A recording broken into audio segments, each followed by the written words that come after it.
At last, the space comedy you didn't know you were waiting to see. The Ice Pirates. There's no water. You got any water? It is a time when desperate men will swing from the chandeliers just to get a drink. Space pirate and explorer of the cosmos. And they've got great sushi. It's that look. It's that look right there. That look like test me, mother. Yeah. And then there's a little old lady. Knives for sale. Subverting expectations. It's just clearly fan fiction. But Loki, it wouldn't have been as exciting for the audience. We're dedicated to a higher purpose. We're fighters for truth, justice, and the American way. Doesn't this blend of blindness and blandness want to make you do something crazy? Boy, do I have a surprise for you.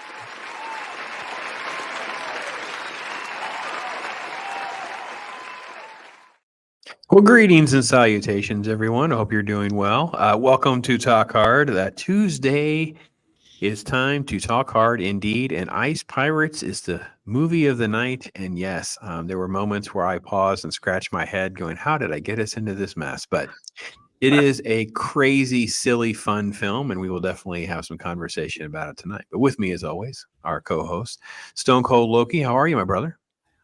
I don't know why I signed up for any of this. I mean, last week we did one of the most horrible movies ever made, Highlander 2.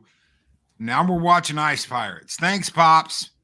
Yeah. Well, this was recommended by our chat. So, I mean, and one of those members is with us as our special guest. So, you know, there's plenty of blame for all of us. So we'll make it up to you the next couple weeks, I think. Ironcaster, my brother, what's going on with you?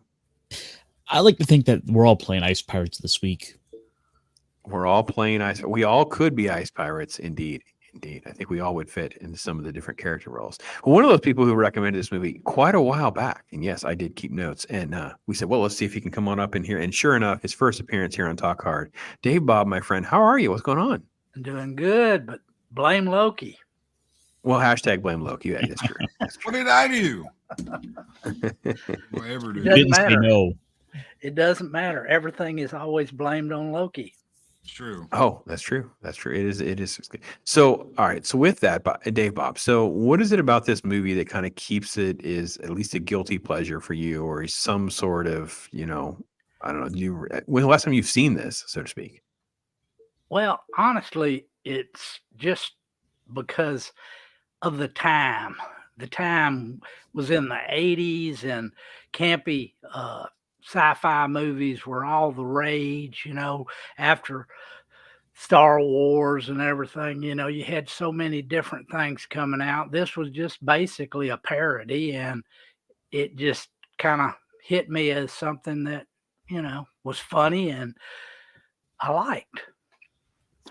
Yeah, it definitely is campy, and it was meant to be a comedy. So if that's a saving grace, Loki, at least there's some redemption in the fact that at least they meant it to be goofy, dumb, and stupid and campy. It's not as though Highlander 2, because Highlander 2 just turned into a complete cluster. It wasn't set out to be that way.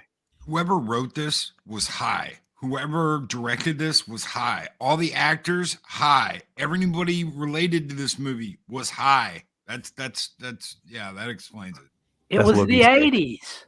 80s. Yeah, it is. It definitely is the 80s. It is a byproduct of all of those things. And it is a film riddled with every type of trope and cliche you can possibly think of on like an absurd level and an uber low budget. It's so strange to me.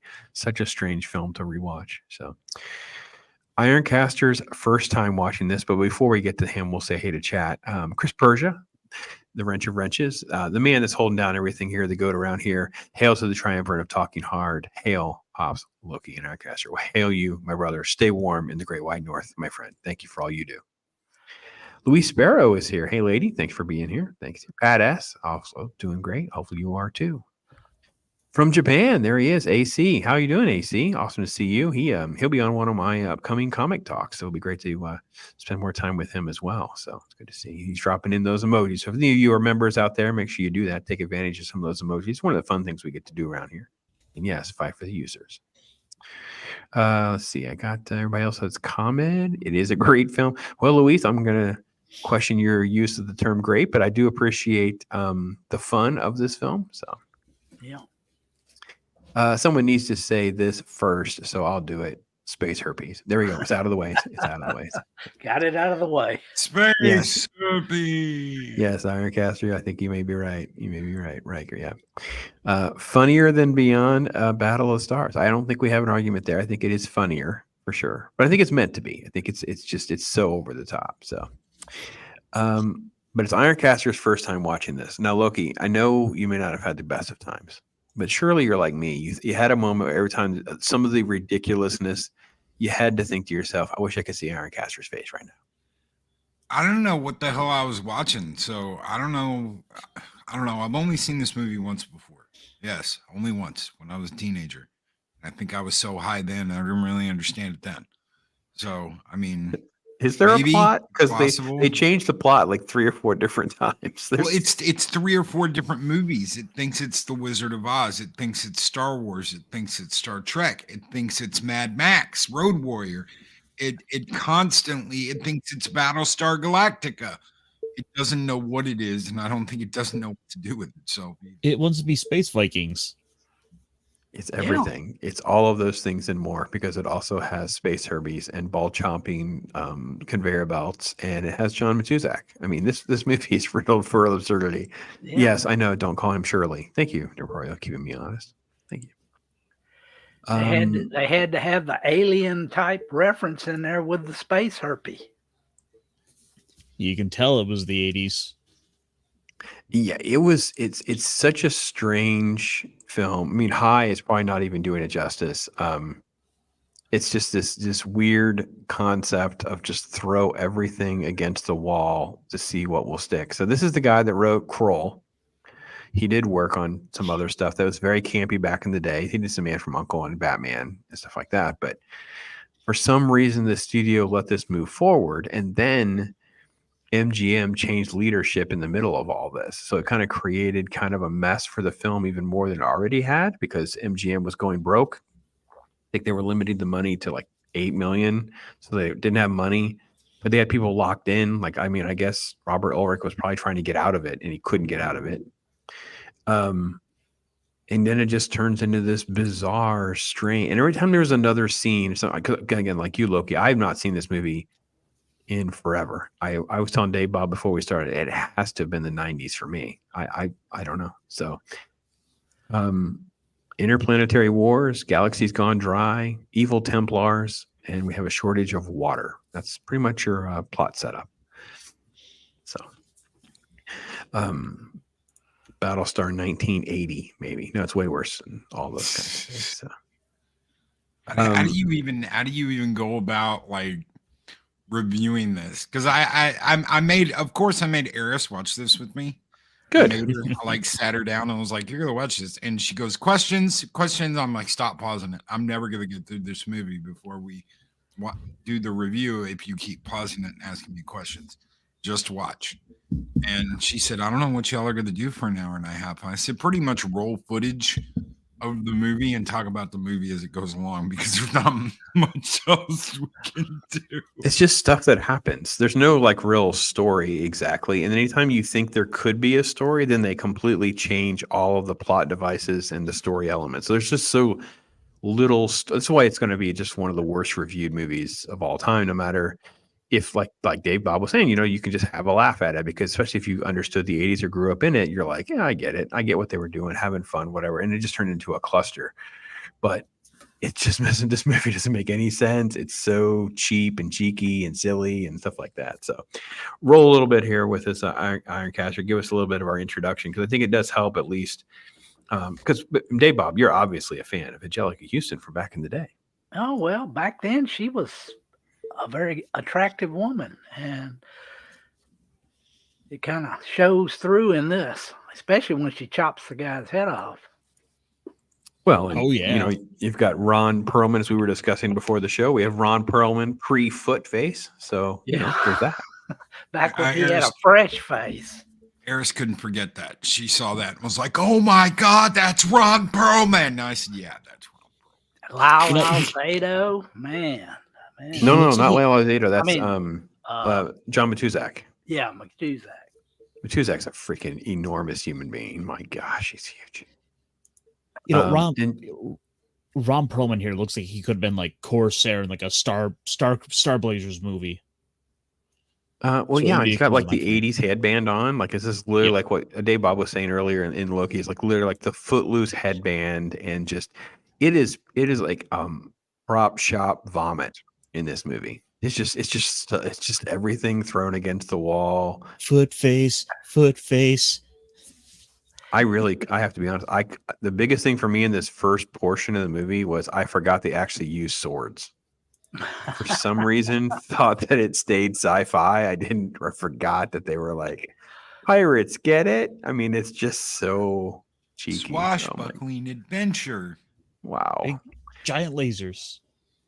Dempsey's here. Hopefully, keeping everybody happy with some drinks in the background. That's probably the only way most people can tolerate this movie. Good to see you, brother. The only way to watch this movie is just to completely suspend any expectations or anything of a plot or anything. Just watch it for the laughs. Yeah, I think that's what Penny's saying here too. Just watch it on fast speed, space herpes. Just have some laughs at the stupidity and say, here's one of the things that I kept thinking about. Maybe Loki, this give you some reprieve. You know what? Studios have never really been that serious. Like, you know what I mean? This is a studio film. This isn't like one of Ironcaster's, Sharks of the Corn movies or something. This is a studio film. Yeah. Oh, yeah. Smart move waiting till after the marriage because Eris watching. Yep. Herboreal's hanging out. I do love my Morticia Adams. Yes, indeed. Well, he had to make sure he married her first before he showed her this, because otherwise she would have been caught with her pants down on this one. Oh, geez, don't they, Lord? My. And again, this is one of these things where I'm pausing every so often, and not because I'm like Eris asking questions. I'm forgetting about the absurdity of the gag. You know what I mean? I'm forgetting about how silly or cheeky and stuff is. So. And everything was kind of drawn out. That was the other problem with the gags and stuff. It just, everything was so slow. It's just like, you might have a chuckle or a snicker, but it's like, it takes so long to get to something else that's funny. It just didn't keep me. So, yeah. Ironcaster, what is going in your head when you're seeing, literally people wearing like chainmail and they actually have swords? And I mean, right out of the gate, we're getting, a man on the toilet, an alien on a toilet gag, and a princess under glass. Like, this is just the hodgepodge of everything you can possibly come up with. I mean, it did throw me for a little bit. Like, I actually wasn't expecting it, and I got a little chuckle out of it because, like, hey, here's kind of this goofy alien with like the pencil thin legs. Like, how the heck does this guy even supposed to walk? And then I had to stop it. I'm like, is he reading like Starlog? He Like, may I be had, like- reading a Starlog. He literally, those are obviously just the prop legs they made there. They just dangled something over the side. He's obviously down inside the box, and it's like, yeah, don't think about him walking. He's not going to be able to get up from that toilet. Silly. Very But, good like- question, Angry Canadian. Is it better than Sharks? It's Shark Side of the Moon, just so we're clear. Shark Side of the Moon. I'm gonna say yes and no. I would rewatch this again before I'd watch Shark Side of the Moon again. So that makes it a yes for me. This is more jumbled because it has a lot more elements in play. Like, there is stuff in this movie I would cut out entirely, like space herpes, because overall doesn't do anything to forward the plot. It's just in here because we need an alien reference. Plot. Oh, there's a plot, Loki. There is no in Ironcaster's mind, there's a plot. No. Even Dave Bob's like not trying to give it a plot. If there was a plot, I never found it. What they're trying to pawn off as a plot. Okay. Because they changed the plot like at least 2 or 3 times, but it's just a space adventure of stuff. I think it's what you said, Loki. It's like 3 different concepts thrown together. And I don't know. I feel like it's almost like there's a Snyder cut version of this movie where there's like a 4-hour version of 4 different. I don't know. This is nuts. This movie's insane. And just the idea of like I said, the vomit of the costuming and the props and stuff. It's like we went and got chainmail and just, well, they're pirates, right? Like, what? They're in space. Like, I don't know. It's crazy. There is a plot. Louis says there is a plot. And it's like you could almost do something with these the kind of night designs if you wanted to build up like a reason for why they're like this. Like, is it supposed to be some like so-called like ancient order that's been around to, I guess, guard water transportation? Like, if you at least gave me that, like, I'd have a little more to go with. But no, they just like hanging out like this. The water mafia. It's such a conflict of any common sense, right? Because they, like, in one hand, they have spaceships and lasers, and then on the other hand, they're using swords and chainmail. And you're like, okay, my brain can't handle the contradictions. It's just too much. Holy cow! The Knights Templar are in space. It's so. Release the 4-hour cut. Hasty cut.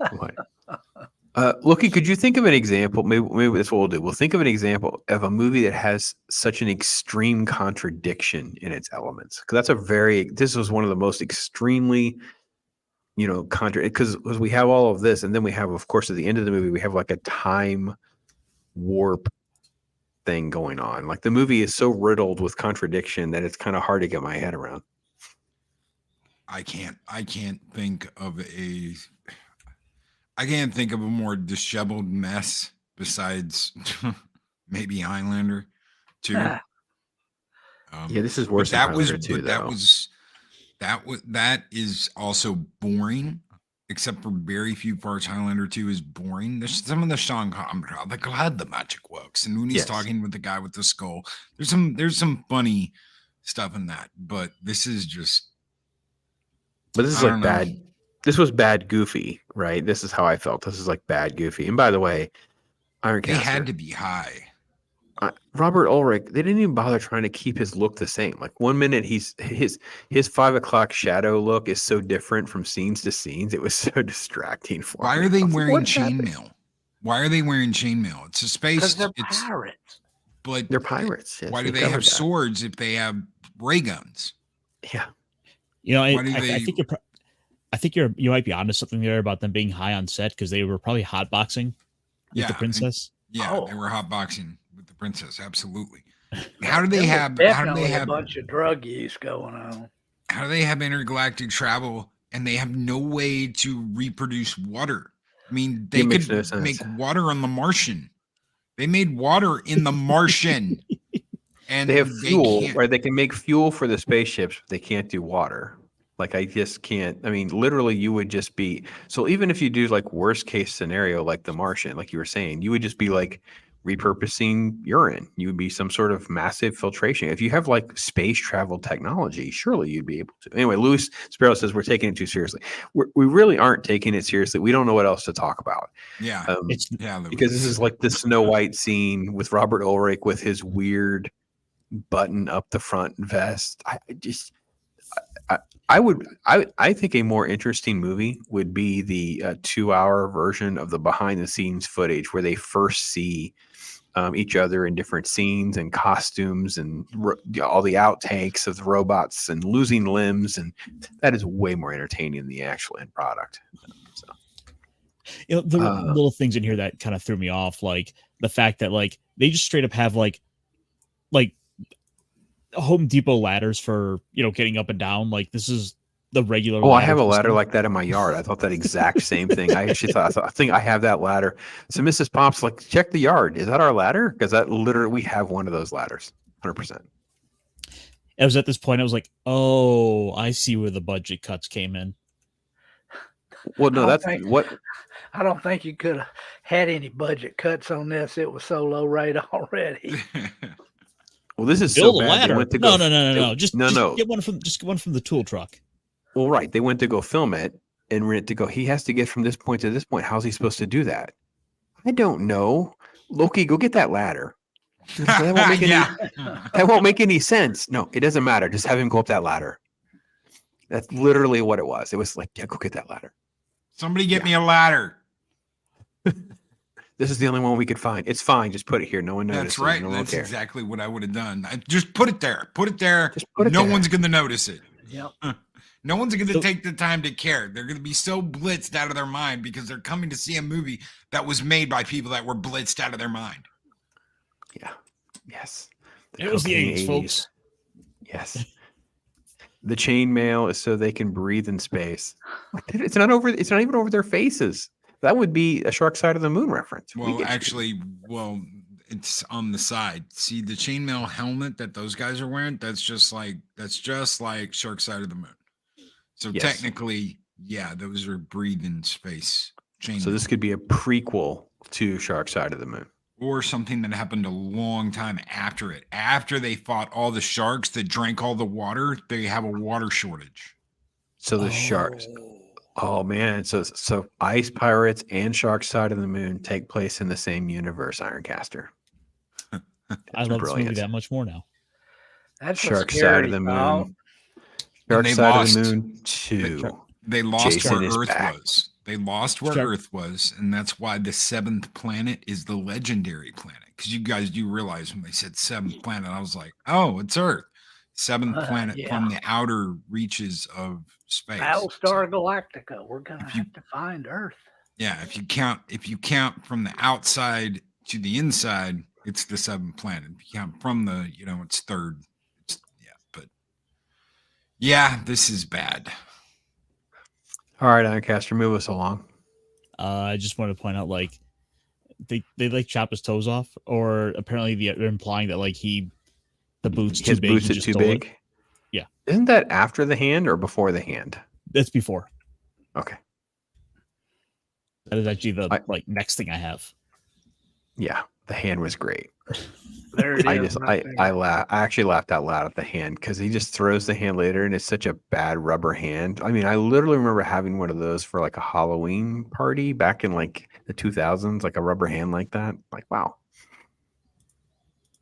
Yeah. Well, they spent all the money on the robots, so they had to go. I don't even understand the robots. The robots yeah. Thank you, Dave Bob. I feel better because I thought maybe you guys had explained it to me. I'm like, I don't even understand. Like, there's no consistency with what the robots do, don't do. Can they think? They follow orders, but but at one point they only listen to the black guy, but they won't listen to the other guy, and vice versa. I'm like, okay, I don't freaking understand what the rules are. There's no rules. Loki's absolutely right. Someone was like sticking a straw of cocaine into the nostril of the robot so the actor stays upright. Well, the only thing that was kind of making sense to me was, at the end of the movie where you have all the time travel stuff, it was like, oh, if this kind of these little time jumps are such a problem that you can like sort of age yourself to death in a matter of seconds. But it didn't happen. that maybe the robots are needed to do the operations. Because they make mention to it a few times, like someone kind of they meet the one guy who's like aged 20 years in like a matter of minutes. That doesn't happen to them, so the rules don't apply to the crew. Yeah, none of the rules are consistent. Yeah, I'm with you, Loki. None of the. Yes, I mean I understand what you're saying, Ironcaster. There's a line that says this, and there's a line that says that. But I think Dave Bob, I'm with you, man. I don't know. I couldn't figure it out. I was like, all right, whatever, man. I don't know. Well, they were constantly repairing the robots while they were fighting too. I mean, one of them would fall, and then the black guy would go put him back together just in time and get him going. It was pretty silly. Yeah, one of the other problems I had was that all the robots just kind of looked alike, so it was hard to tell them apart. That was like one of my biggest complaints, is especially with those action sequences. The only one that was kind of stood out was the short one that moved so quick. Yeah, he was the martial arts one, right? And they ended up painting him black.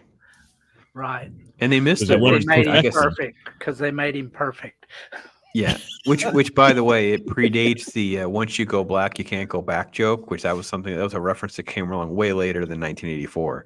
But that would have been about time you could have come up with something like that. But no. Yeah. Most overlooked robots in sci-fi: the robots from Silent Running. See? Oh yeah. Yeah. Huey, Dewey, and Louie. As we're kind of going through, like, okay, you have to stay here for a minute. Finish your thoughts, and don't leave this slide, because I was like, "What the f is going on?" But it was like kind of getting to the scene where they're about to go onto the bridge. I had to stop. I'm like, wait a minute, was that rollerball? Rollerball. I think they're watching MXC or rollerball. And I have no idea what they're wearing. It's like a shower cap and a leotard with like letters on the front. There has to be a way to incorporate references to these people, because I feel like this is like the beta male that Hollywood likes. Like this is like this weird caricature of a human. It's like, what on earth am I looking at? That's the future liberals want. You're looking at a reprogrammed eunuch. They snipped off the tiddly bits and brainwashed him. So okay, makes his hair go white. I get it. I think all of them were wigs. even in the show, I think, because when they were standing out there, they all had the wigs on when they were supposedly had been eunuchized. I paused this several times, like, what on earth is happening? And I don't remember any of this. And I was like, oh my gosh, what have I done? I was having great regret by the time we were this far. So let's see. We kidnapped the nanny and the maid. We went past that. Yeah, this is crazy. It's just repurposed sets and props from everywhere. It's just everything all at once. And just call it Ice Pirates. It'll be okay. Oh my gosh. Yeah, no. We got to make sure we have a forklift scene in here of them like physically moving the ice. Yeah. Oh. And then our hero, just for good measure too. He's got to make sure he eats chicken. I actually laugh at the chicken joke. Yeah. Well, especially because the black guy took his piece of chicken first, and they kind of didn't really have a pause, but they did have a pause, and I actually kind of laughed. That was kind of funny. I say we all go back to analog switches in the future without water. We need to watch Star Crash. Okay, let's not get carried away, Luis. Star Crash. Oh my gosh. Oh my god. We're gonna have a reprieve for a couple of weeks, just so you guys know at home. We're going to do some good movies for a minute. And then we get to watch Halo. Okay, we're not gonna talk about that yet. Don't remind me.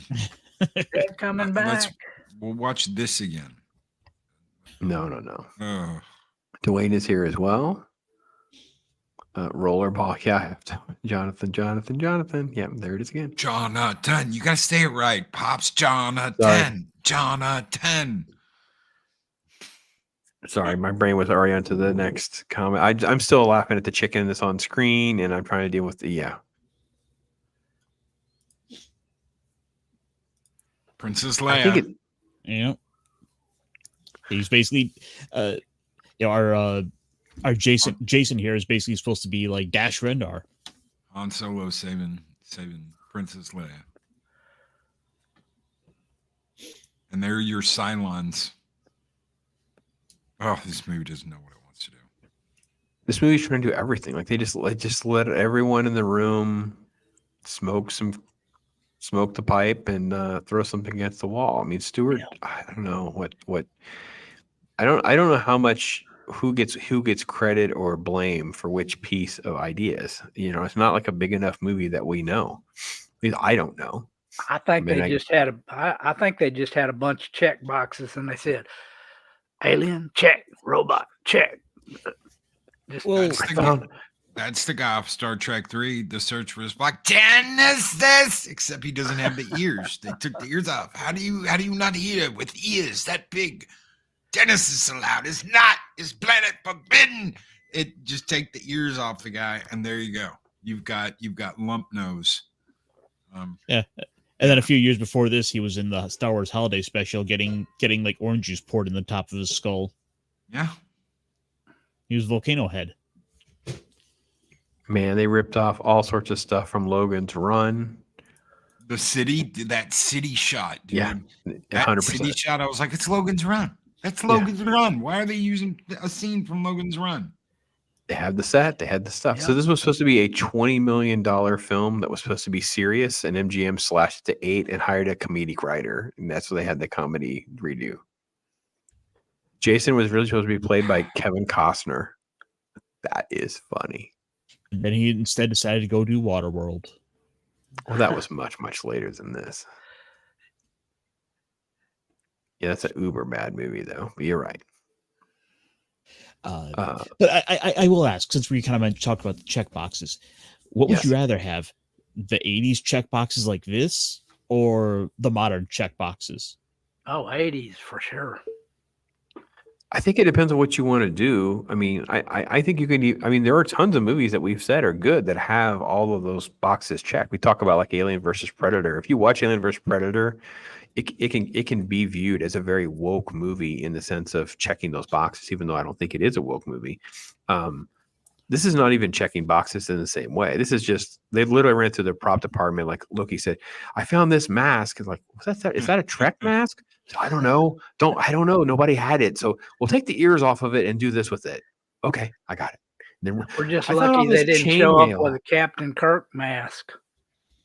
Oh yeah, well, I wouldn't. That was Halloween. But yeah, it wouldn't surprise me because there's just so many things that are just, clearly just some sort of idea from someone else. And so after this scene where they split off into threes, right? And then the main two characters get captured. The whole time I kept thinking, where's everybody else? We're just not supposed to think or ask any questions for like 40 minutes or whatever it was. So Keely Chow is here. Hey, Keely Chow. How does it stack up against modern sci-fi? Oh. This is nothing but a joke movie that they did back then. I mean, that's the only way you can look at it. It's just pure camp.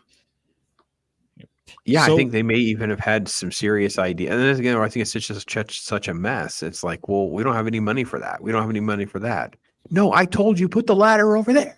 Okay, sorry, I got distracted on the ladder. The Riffers, Pops, the Riffers need that ladder back. They want to get down from the top of the building. Get Jason in here, have him run up the ladder, and then put it back. Okay. Next scene. All right, pass those swords out. Make sure the chainmail helmets go back because they're going to be here looking for those on Thursday. Hand me that coil roof nail gun. Wait, we're still using it. We have to shoot those other robots. Guys, the factory wants their crane back. They want to like actually do some stuff and not have us just move boxes of people around. Oh wait, just keep going because we got to get to like the Planet of the Ape cages and stuff like that. I mean, this movie is just it's an amalgam of everything you can possibly imagine. It's nuts. You animals. They purposely made the vehicles at the end parodies of Road Warrior. That was actually done on purpose. Yeah, I mean, how could it not be? Yeah. Well, I thought maybe it was repurposed on, you know what I mean? It was just stuff they had. I know they were, we'll do that. It'll look like, so. Yep. Was this the Logan's Run shot you're talking about? No. No. The domes at the end. This is just some other fill-in thing they probably borrowed that was cut from something else.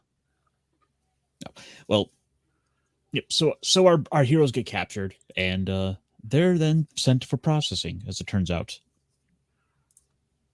Yeah. Well, before they did get a chance to meet John Matuzak, the sloth from Goonies, briefly and have some interchange. So there's just this wasted sequence about who has a gold necklace and he's a master thief and all that kind of stuff happened before we get to the conveyor belt. The conveyor belt is fantastically funny. This was like frat boy crack party stuff, man. This was like, what on earth? How on earth did they get away with like what? Oh man. You know, I like the comedy where like you've got guys that are just kind of complaining about like, getting their overtime, getting their vacation stuff. It's like these guys are just kind of their day to day. Yeah, that part actually was funny. I got to be honest. I shouldn't say funny. Amusing. How's that? I'll go amusing. Loki, can we go amusing? What are we going to do without this? Oh, we're going to go out and have beer after this, and we'll watch the game. And you know what? I'm tired of them giving me overtime. Workers unite. Yeah. It's the 80s. Yeah, it's going to be like that soon. Everything comes around. What goes around comes around. We're going to be right back to this, where it's like workers of the world unite and shit. Just start a fake rumor that MGM's going to remake the Ice Pirates. Ugh. I mean, to be fair, it would be nice to see them actually try to adapt some bad movies and do something new with those, and not go for the classics. I love it because they shave him, but they don't really shave him. So if you watch the scene, I was like closely like where they put it. Then in the next shot, he doesn't have shaving cream in the same spots. And then they're shaving, but then they leave all this other hair. And in the next scene, he has a 5 o'clock shadow and stuff anyway. So it's just, this movie could care absolutely less about anything. There's not continuity like at all. There's no desire to have any of those things. So, and because it's the 80s, we got to work in the gay joke too. Forgot about the gay joke. You're right. I was thinking about all of the check boxes, and is there a gay there? Yeah, there's a gay thing. Yeah, there's multiple gay things for sure. And he's got the ascot. Yeah. Well, the high voice is actually also was amusing too, because it was like, well, it was the one time he doesn't do it, and they go, "What did you say?" And he repeats it in the high voice because he's supposedly a eunuch. It's funny. Roger. Dempsey. I'm glad this makes less sense than Black Hole's ending. Laugh out loud. Yeah, it does. It does make less sense than Black Hole's. At least Black Hole's ending is more like a what happened. Did they make it? Did they not make it? Sort of conversational thing. This is just absurdity and stupidity of the nth degree. So, but I mean, if you're going to talk about the absurdity, we also have to go to the Nutcracker. You laughed. There is no way you did not laugh. Yeah. Chomp. Ah! Because Dave Bob, you have to know that Ironcaster had never seen this before. I'm not even sure he knew what this was. So this goes through, and I put it on the list. I'm sorry I inflicted this upon you. Well, so I'm sitting down watching it, and it's like, okay, so they're gonna make them eunuchs. How are they gonna do this? I'm waiting for it. I'm like, they got to address the eunuch part, right? And then, here comes the big old chompy teeth. Like, oh yeah, we're gonna take care of it. Like, oh no, oh no. Dean Krantz also is listed, and Chi is listed as recommending this movie at one time or another. So See what happens when you people you do these things. And I didn't write down what Louise Sparrow said. What did she say? A Star Chase. Oh, that movie's terrible. Oh my gosh. Loki will have to be sick that week because he will not. Well, he'll just not love me anymore. No, I don't call in. Not for bad movies. I'll be here. I'm just gonna make sure Star I point out Crash. how bad it is. I mean, you were willing to sit through Highlander 2. Well, Yeah, there's two different true. things, right? Highlander 2 was like I had never even seen the the Renegade cuts and all this, and we didn't. And no, one of the things that's come out of that is that we had a lot of good conversation. I think about all the drama and how to destroy a franchise and destroy a movie, things like that.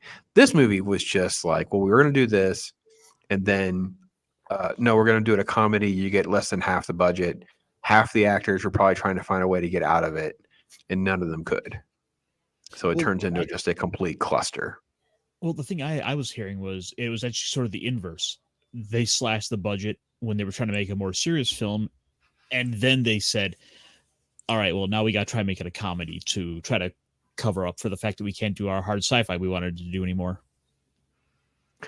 Okay, well, yeah, I mean, yeah, it's 6.5 dozen. I mean, the timeline was $20 million, Kroll writer, money problems. They contact a different director, and then you can rewrite it, but you have to rewrite it. You have to make it comedic. They said okay, and then again, I can't get the Star Wars references. I still can't get it. I do not understand. Like, you've never watched Star Wars if you think there's references. And I mean, obviously Princess Leia maybe and a couple of very generic things, but it's just Rob Chapman. I'm still how they get a I'm still conveyor trying to find the belt? part. I'm still trying to figure out where the Nutcracker happened in Star Wars, because this doesn't stick out to me. Where did they get the Nutcracker at all? Dave Bob, Loki, Nutcracker? I think it was just a gag for this movie. Something out of somebody's nightmare. Have you ever watched? You know what this is making me think of? There's some killer robot movie with the guy from Chucky. Give me just a second. Was Chucky. it Saturn 3? No, it was this horrible. It's horrible. Oh my God, where's the? Oh, that's the series. I don't want the damn series. I want the movie. Chucky. What movie? It was like Full Metal. It's not Full Metal Jacket. Before anybody says that, it was like Metal Death Metal or Metal Storm. I'm looking movies. What do we got here? We got Lord of the Rings. We got Mississippi Burning. I feel like I'm in Spaceballs right now. What about Chopping Mall? Death Machine.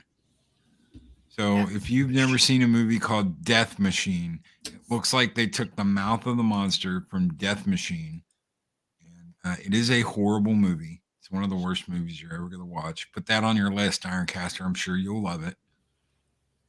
It's horrible. Yeah. It's absolutely horrible. And they turn a human being into a robot. Something like this? Yep, that's it. And that's the guy. That's Chucky. That's the guy from Lord of the Rings. Yes. Oh, yeah. Yes, it is. He looks like a chick, but he's really weird in this movie. Yeah. Oh my gosh, the poster for this movie. Yeah, that's Brad Dourif. I remember seeing that movie, but I can't remember a whole lot about it. Yeah, it's bad. It's a horrible movie. So they probably made that movie just off that one scene in Ice Pirates. They did. They had it laying around, and they went, "Listen, I got this thing from Ice Pirates. You ever seen that?" They're like, "Oh God, no." We got the mouth, but can we build a robot around it? Yeah. Any of you in chat seen this movie? Zax is here. And would you recommend it? Jaws it's from stupid. James Bond. You can watch it. By all means, watch it at least once. His performance is the only thing that's even slightly good in the entire movie. They turn a human being into like a robot killer that hunts down the robot that's supposed to be able to kill it, and that's horrible. The special effects are horrible. Everything in it is horrible. Besides Brad, it's horrible. So you're saying it's an amazing movie, and I should absolutely see it. Yeah, it's right up your alley. Hey, don't know why there's not so much more content from Ironcaster reviewing these. You and Jay harangue. Oh my gosh, this scene. I'm so distracted. This scene. Because I'm with you, Dave Bob. What's with the wigs, man? There's just wigs in the prop room. Pass them out. Yeah. Our Ludwig von Beethoven movie fell through. We have to do something with these props.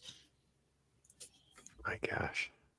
Well, they're slaves, so put some white wigs on them. That'll make them look distinguished, and throw them out there. They look like extras from one of the TOS Star Trek episodes. Yes. Oh yeah. And then just the eyebrows and the sorts that we do at the end of the movie when they're aging and stuff. It's just so over the top and ridiculous. Well, they didn't even give him a wig. What they did was they took styrofoam and they cut him out a helmet. You can tell. You can look behind the ear. That's a styrofoam helmet. What, do you think we have money for like a white afro? No. We blew all the money on cocaine already. Hell, the MGM like CEO was embezzling money at this time. Yeah, the new guy came in. He was stealing money.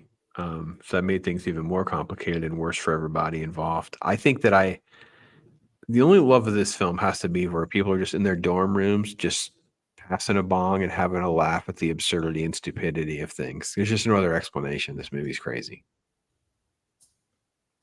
What's the movie where Rosie Greer, the white guy?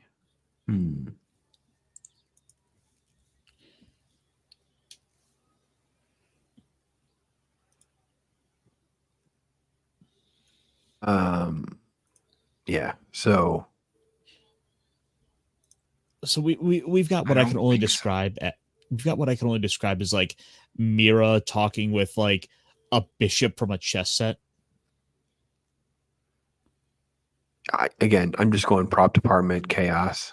Yeah, you missed the threat. Yeah, you missed the castration. Yeah, the jaws, the nut jaws. Yeah. Watch this sober. Maybe it's an English thing. I don't know. It's fun. I mean, look, it's campy and it's funny, and I get it, Luis. Listen, there's no loss of love for you because you like it. Yeah, there you go, Jacob. Yeah, just the insanity. Yeah. Thing with two heads. Thanks, Moods Madness.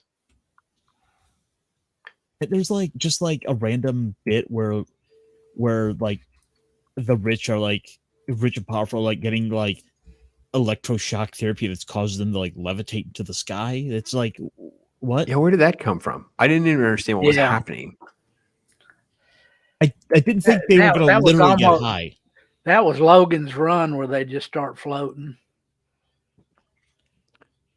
Well, I could follow at least what they were explaining in Logan's Run. I couldn't get my head around what was happening. It didn't make any sense for sure. So I really wish I had seen I wish I had more time. I would have watched some interviews of them trying to talk about this process, because this has to be full of all sorts of WTF in this scene. Because like Robert Ulrich's just like in nearly every scene, and he's like, "What am I doing? Why is she floating? What is happening? I need more coke." You're going like, "I was a classically trained actor. Look what I've been reduced to." He was a success. He was on the TV shows and did well for himself. So The Rookie, all kinds. Yeah, he had a good run of some stuff that he was very, very popular back then. So he was a big get for them, right? Because it was in the 80s. So he was already. We've been on Vegas. Yeah, Vegas. Yep. My wife. Oh, yeah. They all used to watch that. So yeah.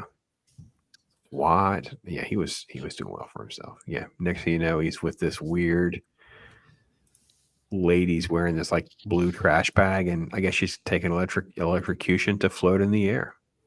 So there you go. As you do. So what's up with the robot family? Well, hold on. Before I get to the robot family, let me go back for a minute. Loki, what on earth is Eris saying to you at this point in the movie? Because we're pretty far along. We're like, clearly this movie is not going to get better at this point, right? We're closing in on like 40 something minutes. You know, it's so absurd. What is Eris saying to you?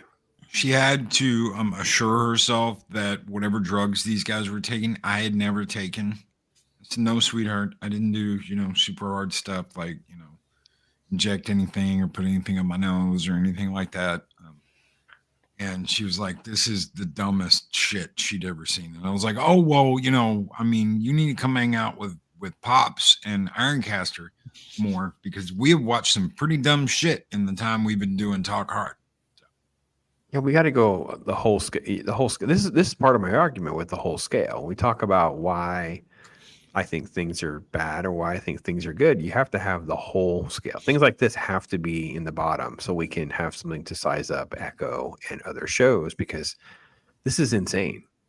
You know what I mean? This is just complete. Maybe you guys in chat, have any of you ever seen Argo? It was a serious movie by Ben Affleck about the Iran hostages. And in that movie, they kind of chronicle how they come up with like a fake science fiction movie as their cover. And it's like a spoofy kind of thing. And they have all these cheeky costuming and stuff like that. I feel like that is like at least in the caliber of what we're talking about with Ice Pirates. I'd agree with that. Yeah. It's like, what happened to all the ice?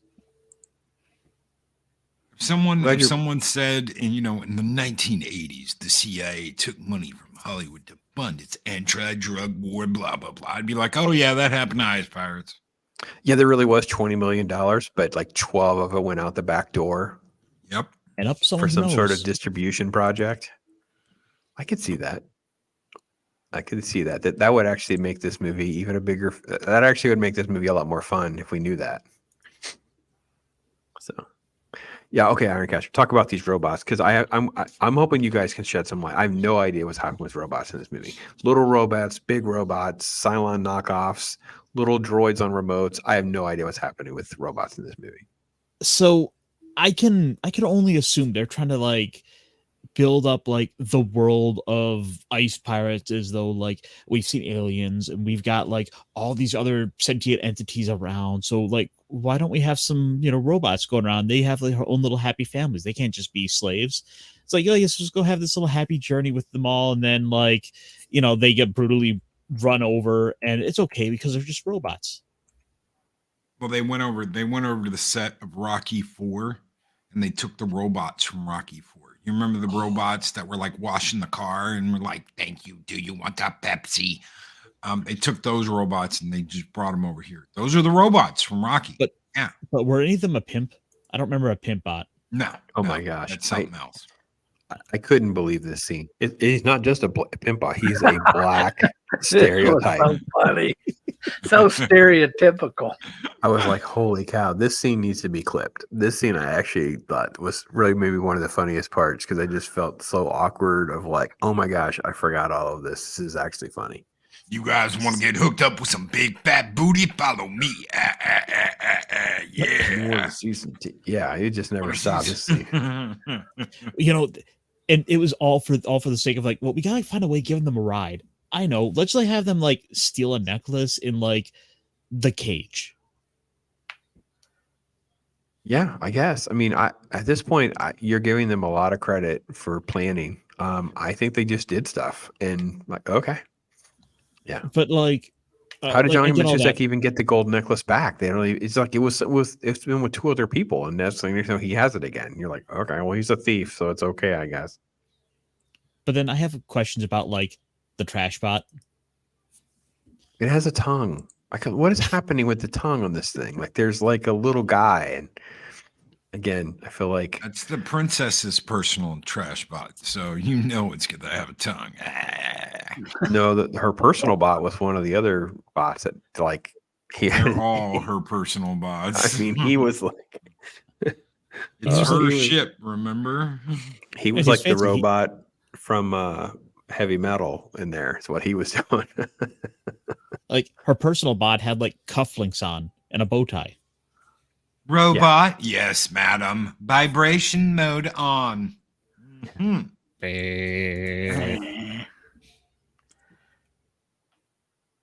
I can't imagine how bad. I mean, do you think that the people that are in the robot? Because there's really not a lot of credits for this movie, and I'm thinking that these people didn't want to know. Like they don't want to. Like I'm good. I don't need to put on my resume that I was one of the robots.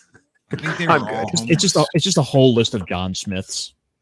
Yeah, They were all there's no homeless guys. They got off the side of the street and brought them in and were like, "Hey, we'll feed you. Just get in this robot suit and act like a robot." Okay. I just went No, out thank to, you. I'd rather be homeless. I have my pride.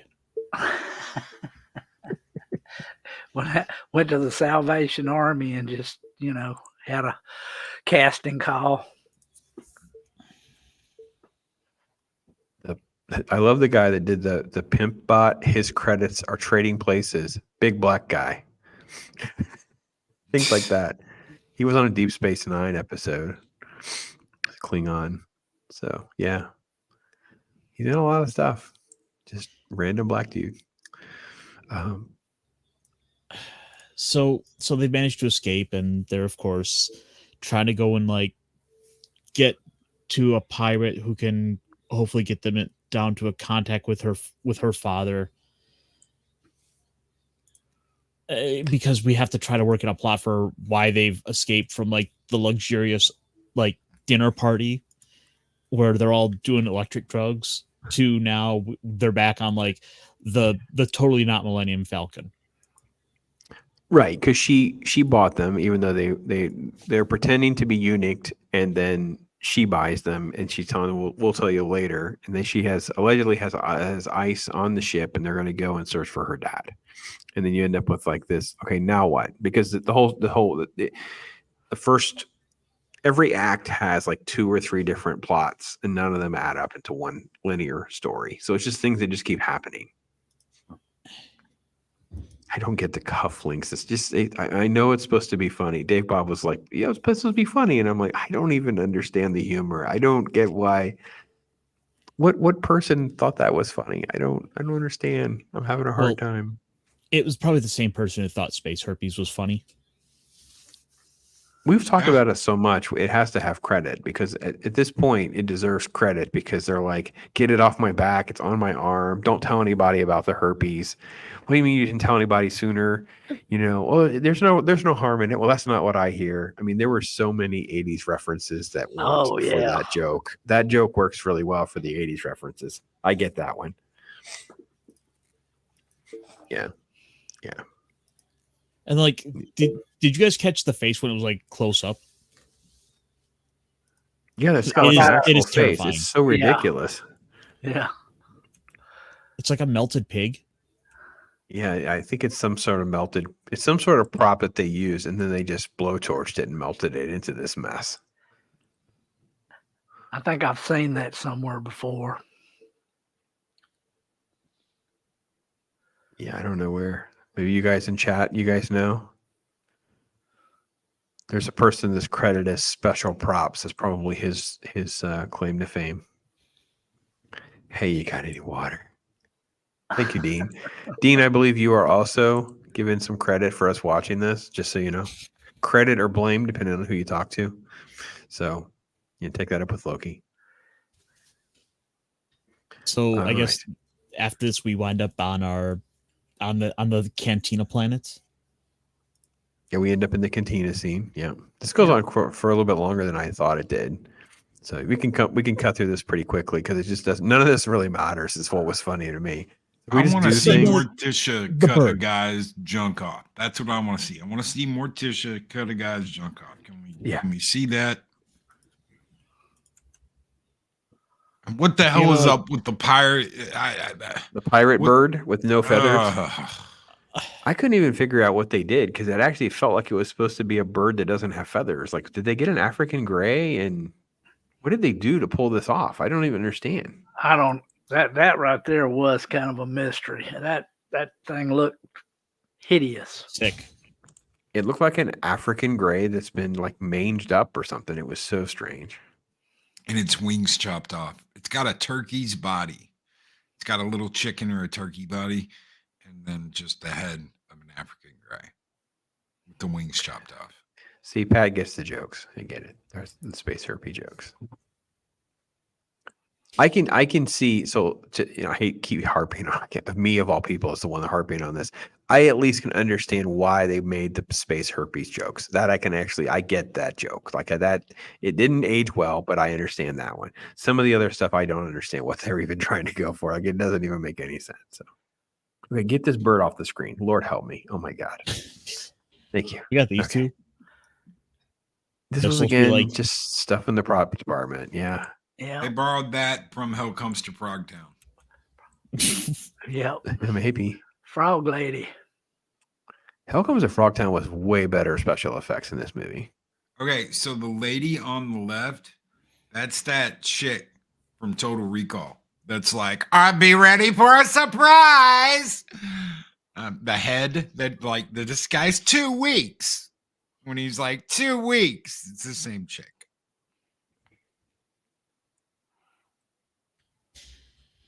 Anyway, nobody remembers Total Recall, I guess. Oh yeah, I do, but I remember didn't it. know that was her. I didn't know what to say. So I'm like, okay. You say so. I'm like, okay. Nope. There we go. So we I'll got just just a have to little bit take of your word like, for that. I didn't recognize her. No, I didn't either. The other problem that I have in this movie is there's so many characters that we have no idea what their names and stuff are. So there's just they're just people that show up on screen. I'm sure they have a name somewhere, but I didn't know what they were. So is her name Frog Lady? That's what I call her. I call him semi bad.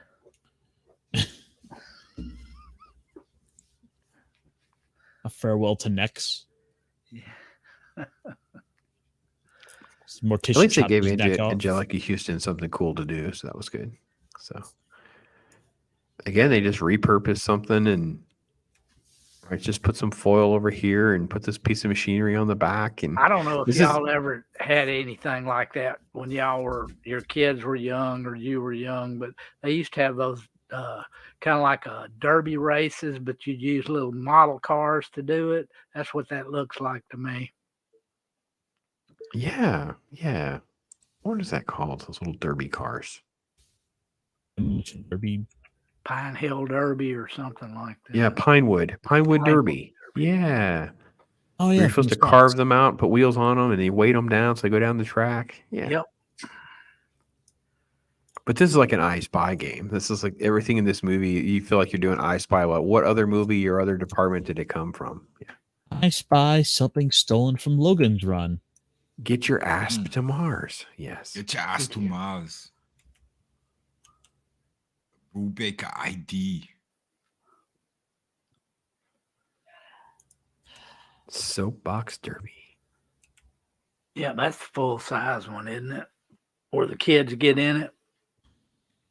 And this is Loki. What we're talking about. They just robbed the freaking graveyard of movies and the boneyard. They're just going around the boneyard. Okay, take that, take this, take that, and just lay them around. We'll get the missiles from Iron Eagle. Yeah, missiles from Iron Eagle. We've got the phallic rumbler from Road Warrior. I was trying to look at There's stuff that was a lot of phallic symbols in this movie.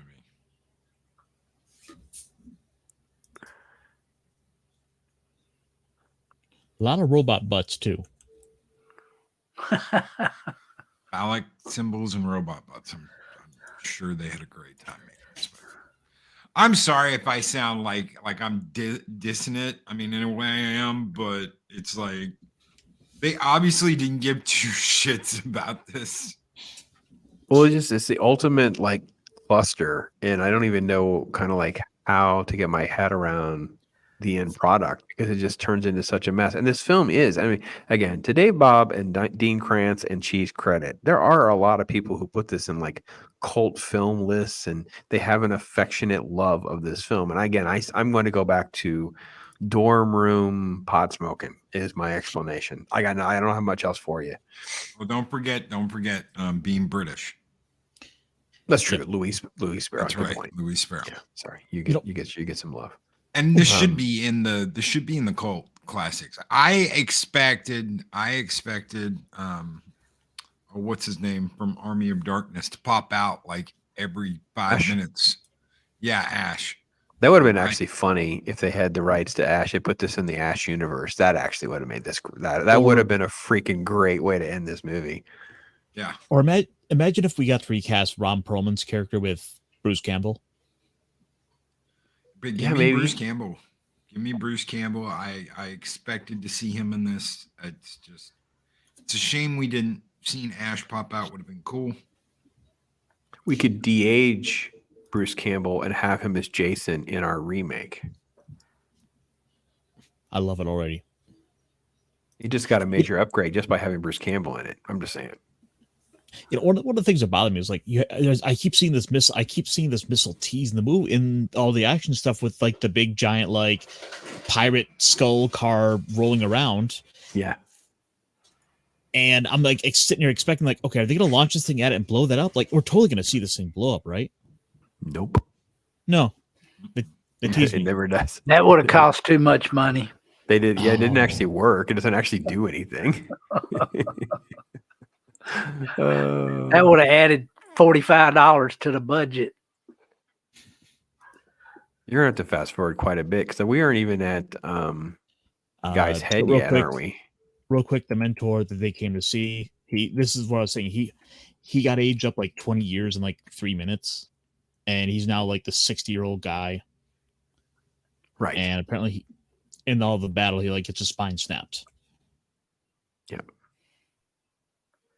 Now they're going to go see Bruce Valanche's character, who basically becomes Futurama. He's like ahead by the time we're done with him.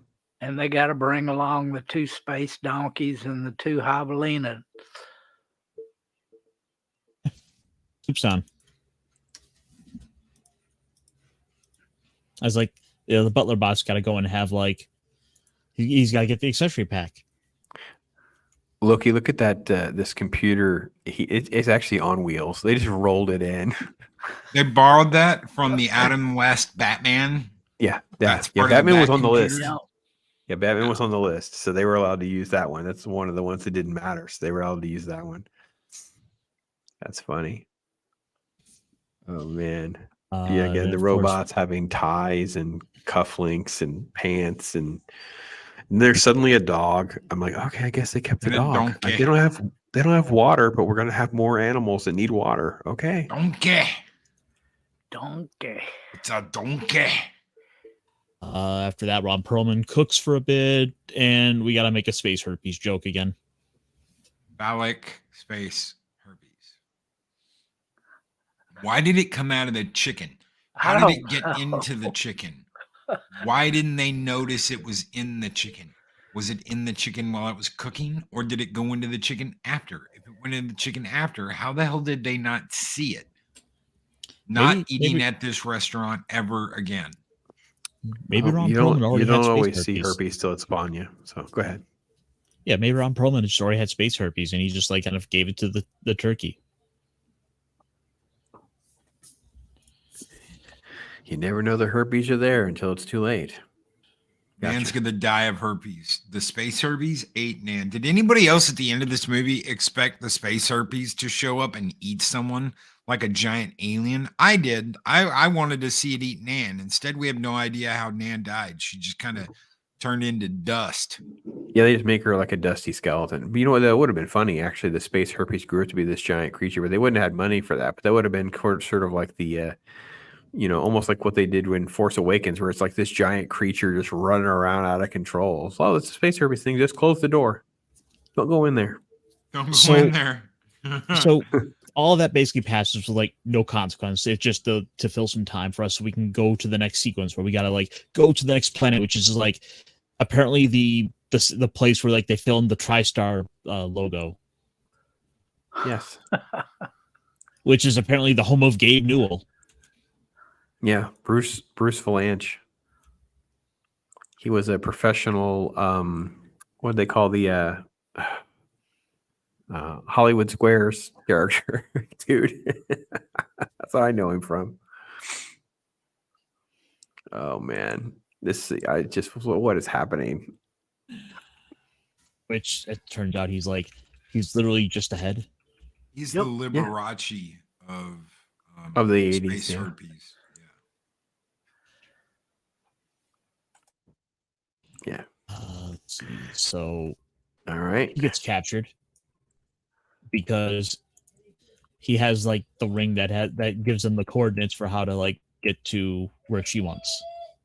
And just so we're clear, like in Bruce Valanche's planet, there's just like a whole bunch of chicks and there's an owl. And it's just like, what is happening? It was just more, just so you know, it's just more crazy I Spy stuff before we take a dramatic pause for yeah, okay, And, no, we already got him.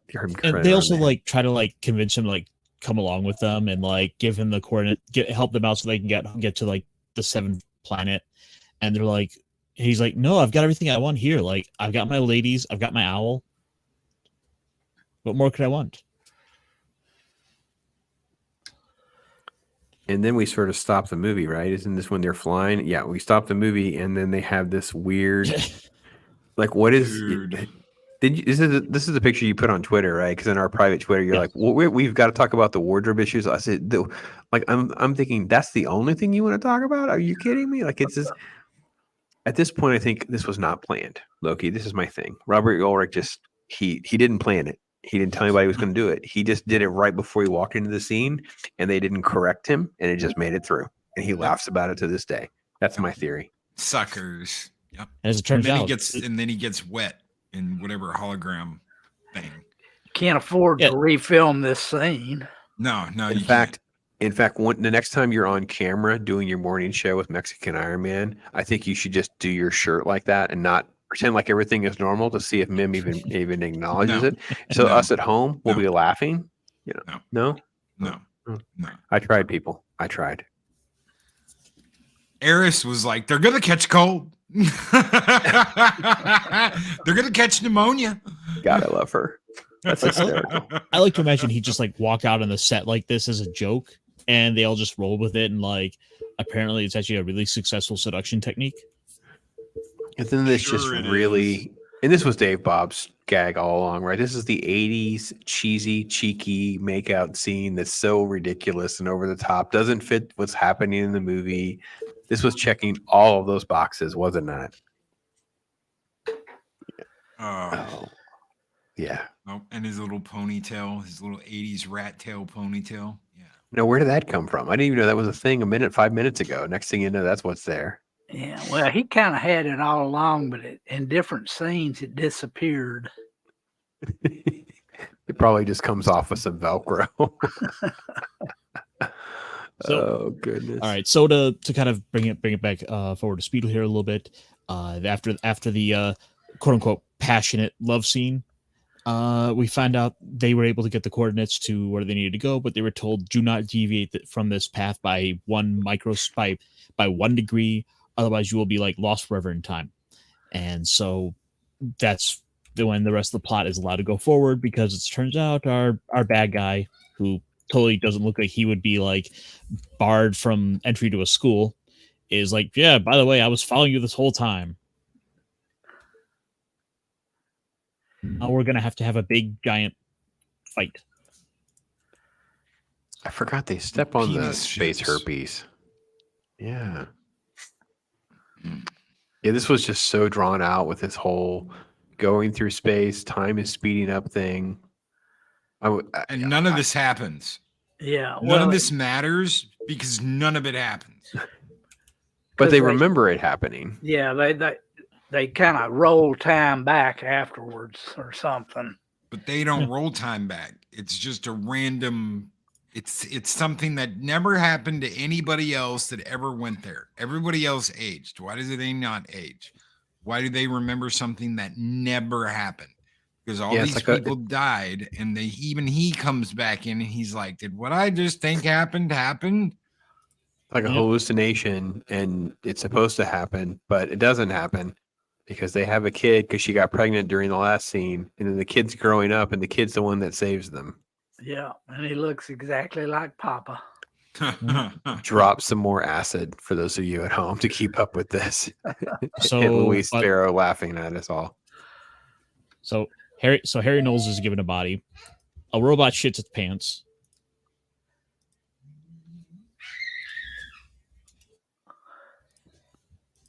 And throws up. That's throw up. That's robot throw up. No, that was poop, wasn't it? It was. I think it was poop, No, wasn't it? Yeah. No, he hunched over. Oh, That robot- I thought that. Oh, dude, yeah, I didn't even catch that. I thought when he leaned over, he was throwing up. I didn't know he was crapping himself. That's even better. Crapping nuts and bolts, ladies and gentlemen. Do not eat nuts and bolts at home. There's some kid out there that was in the 80s that is like, I want to poop nuts and bolts, that ate a bowl of nuts and bolts. And yeah, no. Ladies and gentlemen at home, please don't eat your nuts and bolts before you time travel. Otherwise, the consequences might be dire. So basically, like, it's this giant battle taking place between the group and then the invading robots and their army, but they're aging because they're in this little time warp thing, and you end up with just like random cheeky jokes. And here, Ironcaster, I'll take it from here for a second. Okay. Because I have it on the other thing, because it's just like. And then also to kind of show it, they're like doing these little random fast forward bits where they speed things up and then they slow it down. Yeah. Because it's just very strange. Like, here's Nana. She ages forward. So she becomes basically just a corpse. And then as they're aging, there's Robert Ulrich's character. And you're just these random makeup gags. And I love the joke. I'm just getting too old for this. And he just dies. He just had a heart attack. 10 minutes ago, I could have took him. Yeah, that's funny. You don't understand the consequences to the space-time continuum, Marty. We can encounter our past selves and destroy the entire galaxy.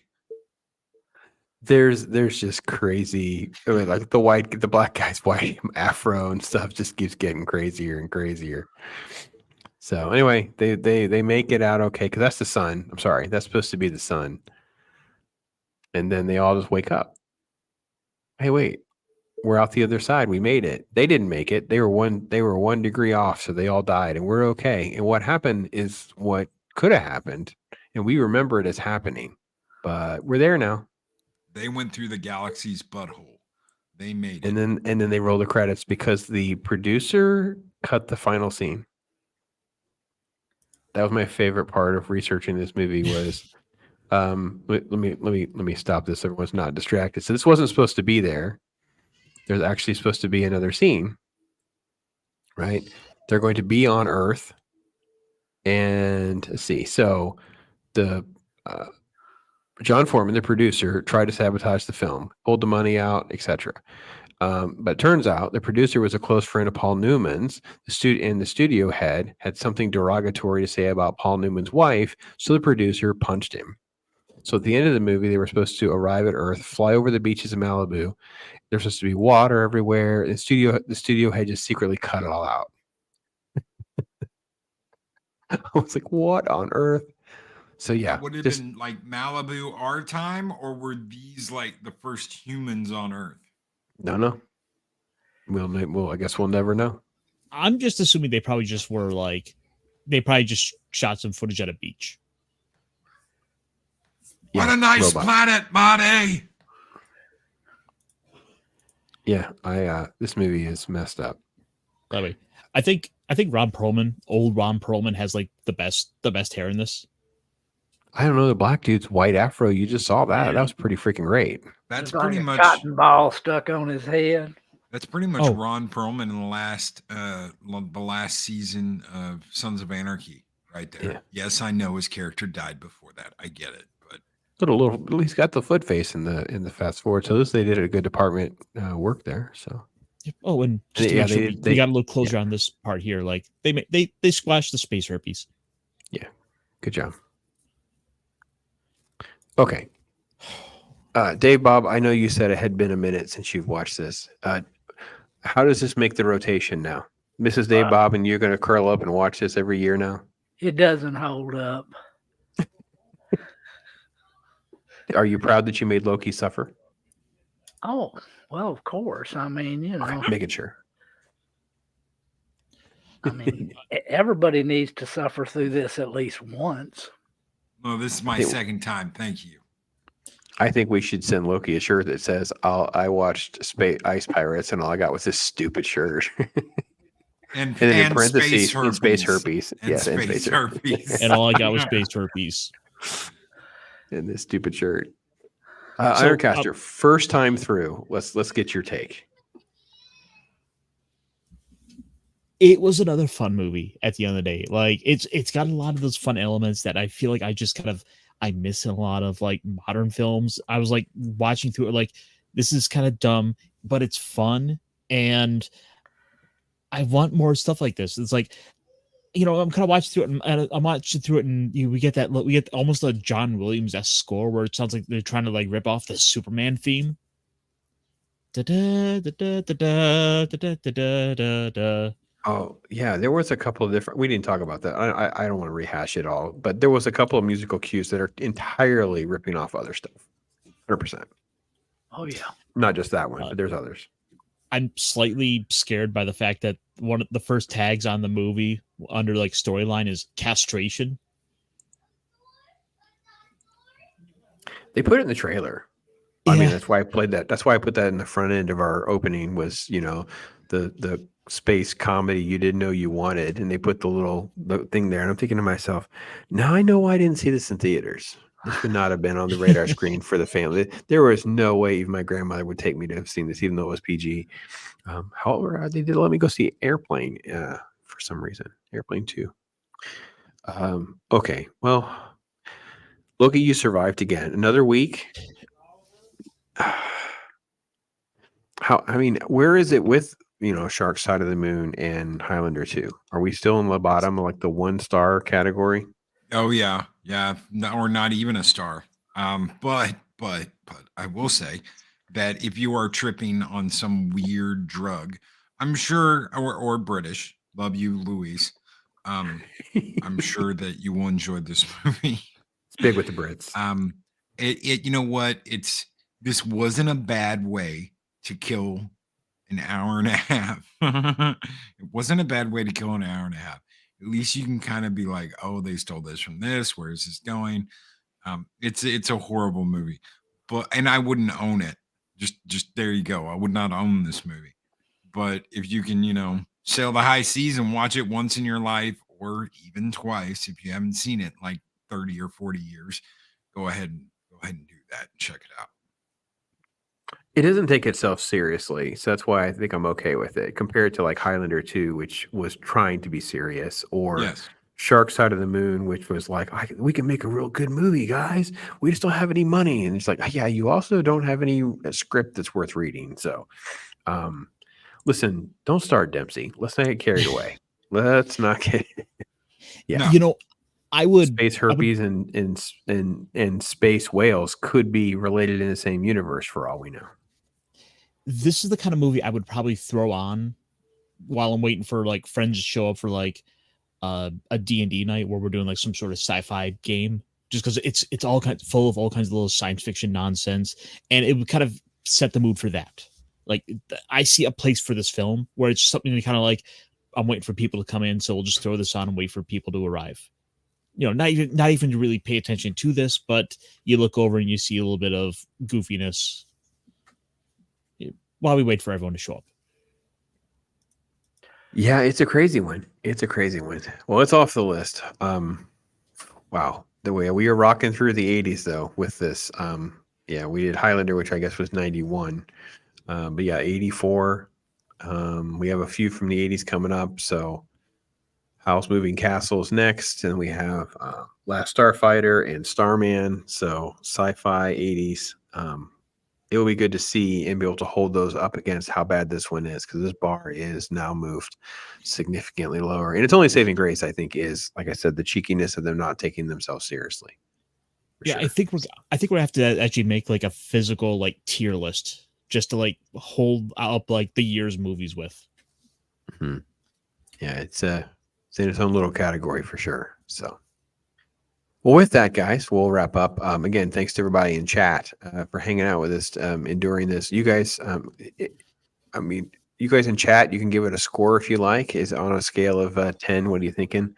I'm kind of with Loki. Like, I mean, I guess because they don't take themselves seriously, I can give it a star, but I don't really know if that's even legitimate. Like, it's almost like a charity star. And and it's because it is better than Shark Side of the Moon. Like, I think this is like, it doesn't take itself seriously. So I'm like, I'm more okay with this being like a bad parody and satire than I am with him trying to be serious.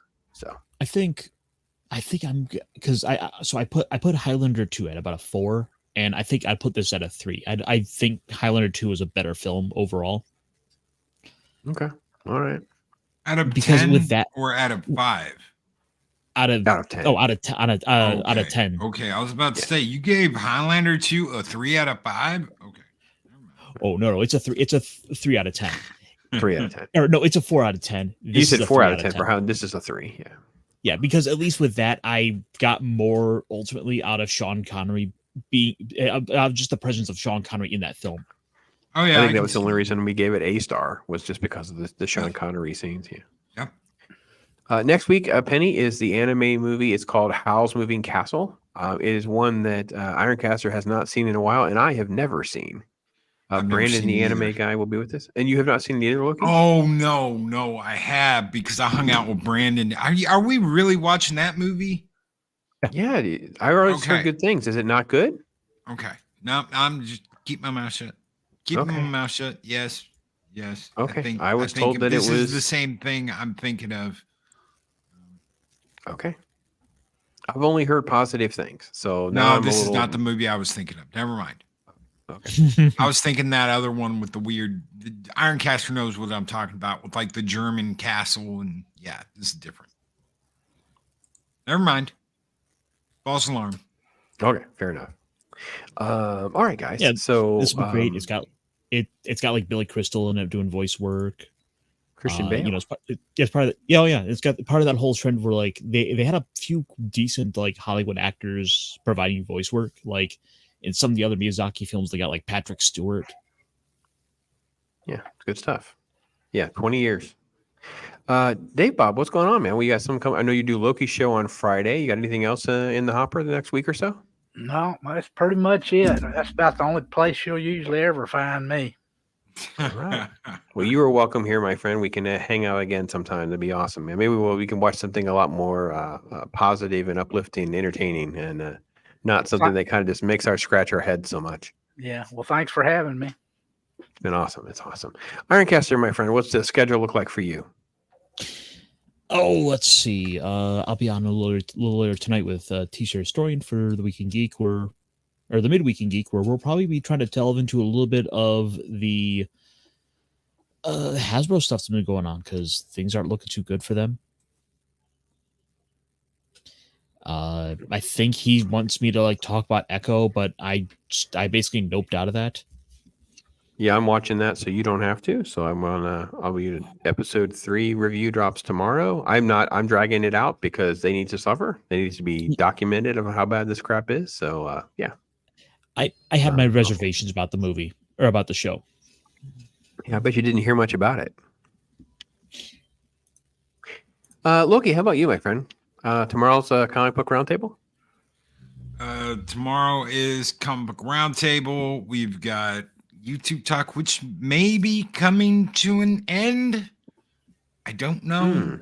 I've been giving it a lot of thought. Me and Mike have been going over a lot of things. It is at least up there with Taco Tuesday. Sometimes it's more popular than Taco Tuesday.